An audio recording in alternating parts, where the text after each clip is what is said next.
Welcome students. So today we are going to start another topic, the further topic, that is mutation.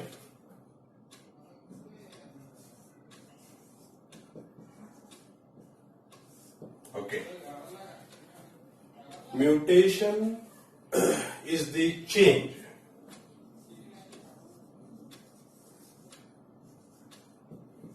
in the sequence of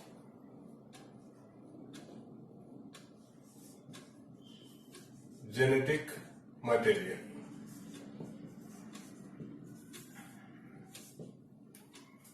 In the next chapter, that is, we are going to study the structure of DNA. अब DNA के बारे में little bit जानकारी आपके पास है, वो ऐसी कि it is double stranded structure. It has two strand. One is running 5' to 3' and another is running 5' to 3'. Means these are anti-parallel. हमें पता है कि व्हाट इज जीन.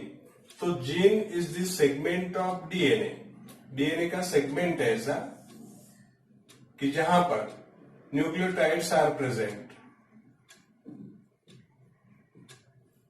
ये nucleotides adenine, guanine, cytosine, thymine, guanine, adenine, whatever it is. तो pyrimidines and purines are arrange in a linear fashion. अब ये gene will be responsible for coding mRNA. There is transcription will be there, and transcription के बाद this mRNA will be responsible for synthesis of a protein. Synthesis of a polypeptide chain. Polypeptide chain of amino acids. Okay. अब इसका जो sequence था, जो भी sequence यहां पर है, इसके अंदर कुछ चेंजेस आ गए किसी कारण. तो ये जो सीक्वेंस यहां पर ट्रांसक्राइब होगा वो भी बदल जाएगा. इसके बदलने के कारण यहां पर जो अमीनो एसिड की चेन रहेगी वो भी बदल जाएगी.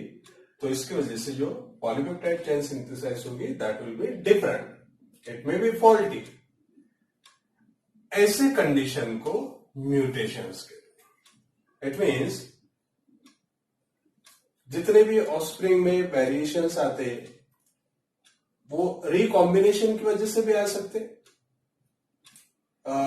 अलील का इधर का उधर ट्रांसमिशन, या फिर म्यूटेशन के कारण भी आ सकते. तो mutation is the change in a nucleotide sequence of DNA. अब वो सीक्वेंस कैसे चेंज होगा? फॉर एग्जाम्पल यहां पर साइटोसिन है, साइटोसिन निकल गया यहां से, देन AGT ये सीक्वेंस आ गया, या फिर और कोई एडिशन हो गया, मींस निकल जाना, डिलीशन. कोई न्यूक्लियोटाइड बेस निकल जाना, that is called deletion. Add होना, दैट इज इंसर्शन.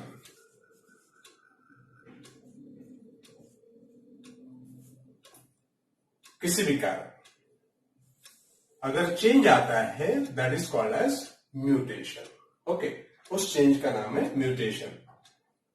अब म्यूटेशन के कारण फॉल्टी प्रोटीन बनेगा. फॉल्टी प्रोटीन अगर बन गया तो डिसऑर्डर्स वहां पर देखने को मिलेंगे. So disorders can be of different type, but उसके कॉज म्यूटेशन भी हो सकता. म्यूटेशन में डिफरेंट टाइप के म्यूटेशंस आर देयर. जैसे कि अभी दो डिलीशन एंड इंसर्शन के कारण म्यूटेशन आ गया, ये बात हमने कही.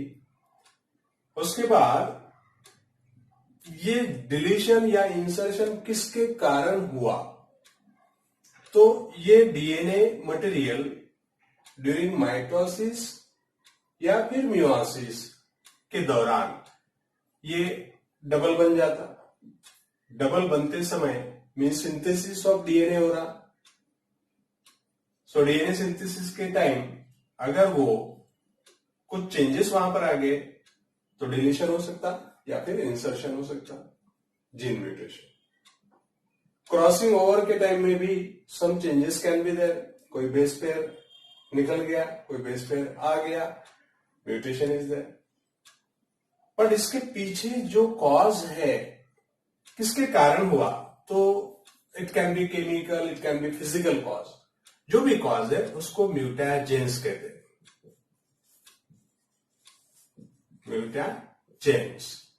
What are mutagens? The chemical or any other structure, any other thing is responsible for change in the sequence of genetic material are called mutagens, and mutagens can be of different type.